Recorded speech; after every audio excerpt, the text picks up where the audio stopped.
ನಮಸ್ಕಾರ.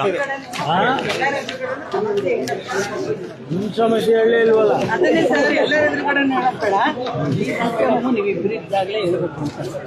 ಹೌದಾ? ದೊಡ್ಡ ಸಮಸ್ಯೆ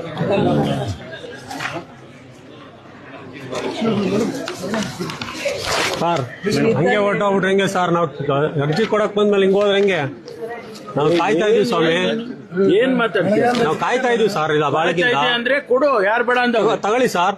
ನೀನ್ ನಿಂತ್ಕೊಂಡು ಕೊಡ್ಬೇಕಪ್ಪ ಸರ್. ಅವ್ರು ಈಗ ಬಿಟ್ಟಿದ್ದು ನನ್ನ ಸ್ವಾಮಿ, ಅವ್ರು ಈಗ ಬಿಟ್ಟಿದ್ದು ನಮ್ಮ. ಆಯ್ತು ಕೊಡು, ಎಲ್ಲರಿಗೂ ಫ್ರೀ ಆಗಿ ಬಿಟ್ಟವ್ರೆ. ಮಾತಾಡೋದೆಲ್ಲ ಏನೋ ಹೇಳಕ್ ಹೋಗ್ಬಾರ್ದು ಹಂಗೆಲ್ಲ.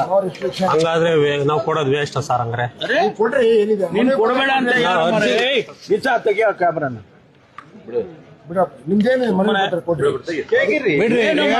ನಾನೇನ್ ಬೇಡ ಅಂತ ಸರ್. ನಾವು ಸ್ವಾಮಿ, ನಾವು ಪ್ರಜಾಪ್ರಭುತ್ವ ವ್ಯವಸ್ಥೆನಲ್ಲಿ ನಾವು ನಿಮ್ಮ ಕೇಳಕ್ ಬಂದಿದೀವಿ. ಭಾಷಣ ಅಲ್ಲ. ನಾವು ಅವೆಲ್ಲ ಮಾಡ್ತೀವಿ ಸರ್. ನೋಡಿ ಸರ್, ನಿಮ್ಮ ಎದುರಿಗೆ ಹಿಂಗ್ ಮಾಡ್ತಾರೆ ಸರ್. ನಿಮ್ಮ ಎದುರಿಗೆ ಯಾಕೆ ಸರ್ ಇದು ಆರ್ಗ್ಯವಲ್ಲ? ನಾವು ಗಲಾಟೆ ಮಾಡಕ್ ಬಂದಿದೀವಾ?